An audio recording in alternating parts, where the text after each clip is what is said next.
Olá pessoal, tudo bem com vocês? Aqui quem fala é o pastor Breno Mendes e o texto para memorizarmos hoje se encontra em Mateus capítulo 6, versículo 26, que diz o seguinte: observem as aves do céu, não semeiam, nem colhem, nem armazenam nos celeiros.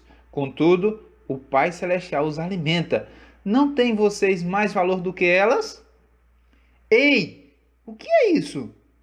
Piu, piu, piu, piu. Shhh.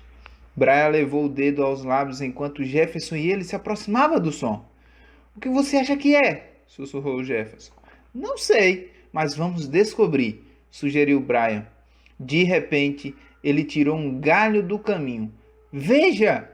Embaixo dos arbustos estava um filhote de passarinho encarando os dois gigantes que o encontraram.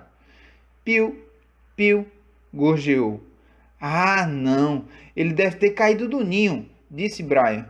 O que podemos fazer? Vamos pedir ajuda para seu pai.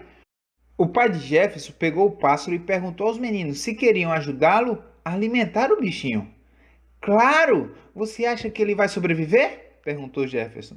Bem, este filhote é uma criatura de Deus e está nas mãos dele, mas faremos questão de lhe dar bastante comida. E foi isso que fizeram. O passarinho cresceu cada vez mais. Finalmente, chegou o momento de ser devolvido à natureza.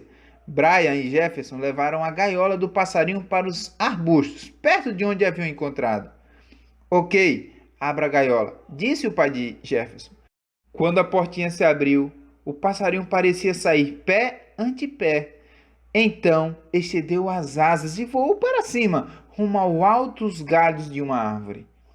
Ei, por menores que sejam os passarinhos, Deus conhece suas necessidades e cuida deles. De que forma ele faz o mesmo por você?